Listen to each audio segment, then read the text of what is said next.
Another example could be, imagine if you have a cheesecloth, right? A cheesecloth is supposed to remove large particles and only let small stuff go through. Well, that's normally what your gut should be doing.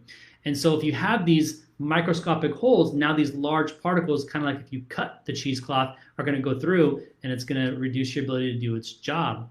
And it's another way of how what we refer to as food sensitivities occur.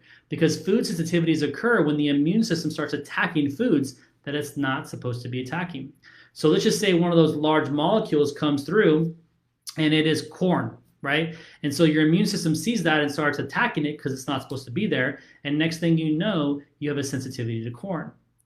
Now, if it only stopped there, it'd be one thing, but what happens is that your immune system doesn't know the difference between corn or rice or banana or an apple or even beef, right? All it knows is it sees a protein structure. So when this protein structure is seen by the immune system, that's what it sees as the problem, and that's what it's going to attack. So then every single time you bring in something with corn and it sees that same protein structure, the immune system will start attacking it and create more and more and more sensitivities to that food and create more inflammation and creating more of an unhealthy environment, increasing the risk of disease like diabetes, autoimmune diseases, or other types of diseases in the body because the gut is heavily involved in those things. Now, what becomes really interesting is that, again, the immune system only sees the protein structure of this. So if the protein structure of, say, corn can resemble another type of food like rice, for example. Maybe the protein structure is very similar. So if you ate rice, even though you've never had a piece of rice come through that barrier and the immune system attack it, but because the protein structure is the same, it's going to start attacking rice as well. So you start to develop more and more and more of these food sensitivities, not allergies, food sensitivities, which creates more chaos, more problems, and creates more of an unhealthy environment and unhealthy body. On top of that, these protein structures will also look very similar to the cells of your body. So if the cell of your pancreas, for example, looks very similar to corn, your immune system will start attacking the pancreas, and next thing you know, you have an autoimmune disease to the pancreas, you develop type 1 diabetes. So these are some of these underlying problems or underlying mechanisms that will develop over years, over time, and then eventually move into a disease process. But without investigating appropriately, understanding what's really going on, you miss the big picture. It's very important when you're working with someone and you have a symptom. I don't care what the symptom is, whatever the symptom is, you have to, the practitioner, I should say, has to ask the question to themselves, why is this happening?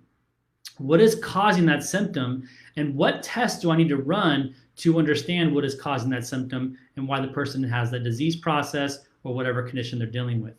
If your only option is, if you're a healthcare practitioner or your doctor, and their only option is saying, here, take this drug to try to reduce the symptom, you are missing the boat. And over time, you will only get worse. The management of that disease process will get worse over time because it's not fixing the underlying issue. It's like taking your car to a mechanic and they just put duct tape on the problem and not change the hose out. Doesn't make any sense, but that's essentially what's happening in your healthcare as well.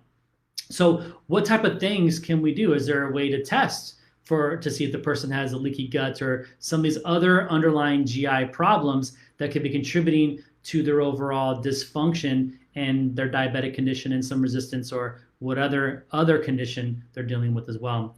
Absolutely, right? We can do comprehensive stool tests. We can do an immunological test to see if there's antibodies being created to the gut lining, and is the immune system attacking the gut or other areas as well. Food sensitivity testing. Does your gut have the proper amounts of good bacteria in it? Do you have is there underlying infection patterns that are going on here? Is the immune system showing improper function? Is there potentially underlying infections thrown on a blood test? Inflammatory markers? There are tons and tons of tests that can be ran. But in many cases, these tests are not being ran because the goal, typically in a healthcare model, is not to understand the cause of the problem, but to understand what can we give you to reduce your symptoms so you feel better or so it looks good on paper, right? Because think about this. If antibiotics are a huge contributing factor to leaky gut situations. The more antibiotics you take, the worse it's going to become. And the more antibiotics you take, the lower your immune system is going to be. It suppresses the immune system. It suppresses your good bacteria, leaving you vulnerable for future infections. So it's just perpetuating the problem over and over and over again. It makes more sense to, if you have a major infection, obviously take the antibiotic.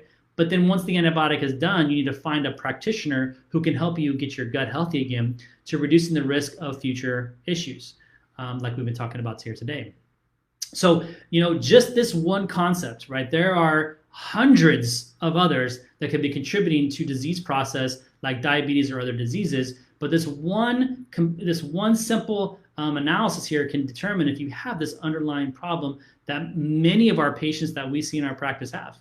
I mean, I can't tell you how often I see someone with leaky gut that needs to be addressed. I mean, tomorrow we're starting a new program with an individual who has leaky gut, and we're going to be able to help him fix the problem as well. So I wanted to just take a quick minute to talk to you about this because it's a big problem that I'm seeing quite often in my office. And someone who's going to watch this video, or if you share this video, maybe you know someone who has diabetes, maybe you know someone who's got some gut issues, or you're like, hey, this person has like all these foods they can't eat. Maybe they need to see this video, and it potentially could help them get back on the road to health. It can help them get back to being, at a good place again in their life and not vulnerable to future issues that could be coming down the road. So if you like this video, if it was informative, please comment, right?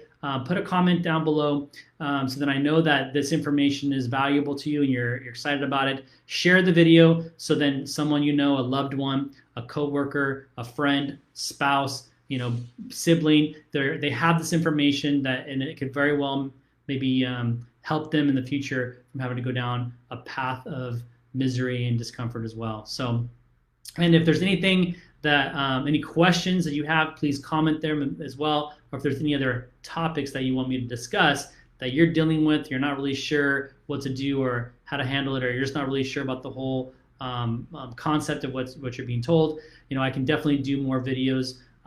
If there is something that I can do to help you, if you want to meet with me one-on-one, we can set up an initial consultation either virtually or by phone, or if you want to come into the office and meet with me one-on-one, I will put our contact information there in the comments. You can definitely give our office a call. We can set you up for initial consultation where we can meet to see what kind of problem you're dealing with and if I can help you in any way possible.